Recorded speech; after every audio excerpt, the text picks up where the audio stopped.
सम्राट चौधरी कह रहे हैं पिछले कुछ महीनों के लालू राज की समीक्षा होगी। लालू राज था। देखिए, सम्राट चौधरी जी ने जो बयान दिया है उनका मंतव्य तो वही स्पष्ट कर सकते हैं, उनके पार्टी के लोग बता सकते हैं। जहां तक मेरी समझ है, मैंने पहले भी आपसे बताया है कि मैं नीतीश कुमार जी सूबे के मुखिया है, लेकिन बहुत सारे डिपार्टमेंट्स आरजेडी के पास थे, उनके मंत्री थे और तो बहुत नीतीश कुमार अनभिज्ञ थे, दिए तले अंधेरा हो रहा था, अगर गड़बड़ झाले हो रहे थे तथाकथित उस 15-17 दिन के लालू राज में, 15-17 महीने के लालू राज में, तो नीतीश कुमार ही जांच करवा लेते। किया ना। आपने देखा होगा राजस्व एवं भूमि सुधार विभाग के जो ट्रांसफर्स थे उनको रद्द कर दिया गया। बहुत सारी ऐसे फाइलें थी जिन्हें आगे नहीं बढ़ने दिया गया। जांच के आदेश नहीं दिए। नहीं, लगातार इंटरनल जांच चल रही है ना।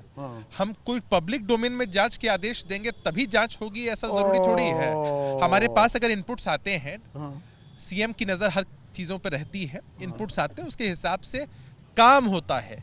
जांच के उपरांत काम करने में मुख्यमंत्री विश्वास रखते हैं। भ्रष्टाचार करोगे, गहना बना दोगे, घपला होगा, जांच होगी तो हल्ला काटोगे, ये कौन सी राजनीति है एजाज भाई? भारतीय जनता पार्टी की कौन सी राजनीति है कि प्रधानमंत्री अजीत पवार के संबंध में कहते हैं कि देश का सबसे करप्ट व्यक्ति है। एनसीपी के संबंध में उन्होंने कहा नेशनल करप्ट पार्टी, और उसी नेता को 4 दिन बाद आपने महाराष्ट्र का उप मुख्यमंत्री बना दिया।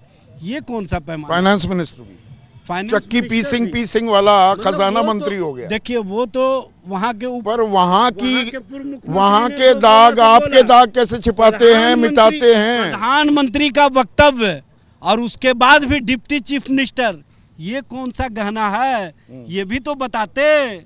तो ये पूरा परिवारवाद भी फैला हुआ और पूरा परिवारवाद भ्रष्टाचार में लिप्त। ये ईडी की बात नहीं है। 9 फरवरी को राउज एवेन्यू कोर्ट ने भी तलब किया है। कौन कौन है उसमें? मीसा भारती हैं, राबड़ी देवी हैं, हेमा हैं, तेजस्वी यादव हैं, लालू प्रसाद यादव हैं। संदीप जी, हम लोग सभी चीज का सामना कर रहे हैं और हम लोगों को भी पता है। कल तेजस्वी यादव को भी जाना है ईडी के सामने। सब हम लोग सहयोग कर रहे हैं ना। हम लोगों को भी पता है कि एजेंसियों का कैसे दुरुपयोग हो रहा है। ये हमको बताने की आवश्यकता नहीं है। HD रमन्ना साहब जो पूर्व चीफ जस्टिस रहे हैं, उन्होंने क्या कहा था कि इन एजेंसियों को अपनी विश्वसनीयता बनाए रखने के लिए बेहतर ढंग से काम करना चाहिए। अब भारत सरकार को निर्देशित किया था कि इन एजेंसियों की विश्वसनीयता के लिए आप अलग से आयोग बनाएं। आपने अलग से आयोग तो बनाया नहीं। आपने ईडी का चीफ उसी को बनाया जो आपके कहने पर काम कर रहा था। उसको 3 दफा एक्सटेंशन दे दी सुप्रीम कोर्ट की रोक के बावजूद, फटकार के बावजूद। माननीय सुप्रीम कोर्ट ने रोक लगाया, उसके बावजूद भी आपका उनसे किस तरह का मोहब्बत? पर ये आपके भ्रष्टाचार की जस्टिफिकेशन तो नहीं हो सकता संदीप जी। ये मोहब्बत इसलिए कि जो भी भाजपा के खिलाफ मुखर होकर के बोलता है उसके यहाँ ईडी पहुंच जाती है। यही मल्लिकार्जुन खड़गे कह रहे हैं कि डर के, तो ये ईडी के डर के मारे आपको छोड़कर गए या आपके भ्रष्टाचार के? ये कहने की आवश्यकता क्या है संदीप जी? और जो सम्राट चौधरी कह रहे हैं कि लालू प्रसाद के कारण इस तरह का मामला हुआ, तो उनको ये भी कहना चाहिए ना कि लालू प्रसाद और तेजस्वी यादव के कारण 2,17,000 शिक्षकों की नियुक्ति की गई। हमने जातीय गणना करा करके जिनकी जितनी संख्या उसकी उतनी हिस्सेदारी तय की। हमने 75% आरक्षण की व्यवस्था की और आप रोक लिए हैं 9वीं अनुसूची को। पर भारत सरकार क्या कर रही है? रोहिणी आचार्य का वो बयान कि शेर अकेला है, कमजोर नहीं, दरअसल आप अकेले पड़ गए। किशनगंज, सुनिए तो सवाल तो सुन लीजिए ना पहले। किशनगंज में घुसते हैं, बिहार में घुसते हैं, मुहूर्त की बात हो, आप रामलला का प्राण प्रतिष्ठा हुई कि शुभ मुहूर्त नहीं है। ये भारत जोड़ो न्याय यात्रा का कौन सा मुहूर्त था, ये मैं खैर पूछूंगा प्रेमचंद मिश्रा से।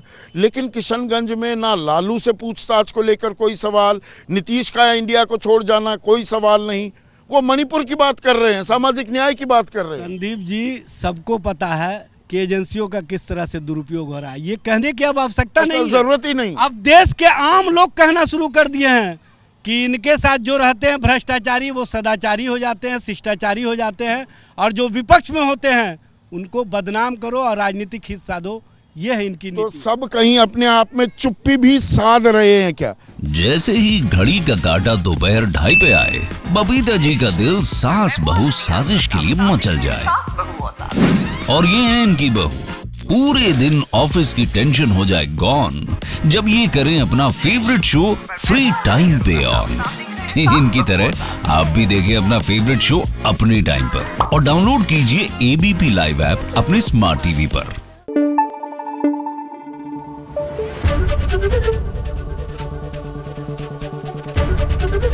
एबीपी न्यूज आपको रखे आगे।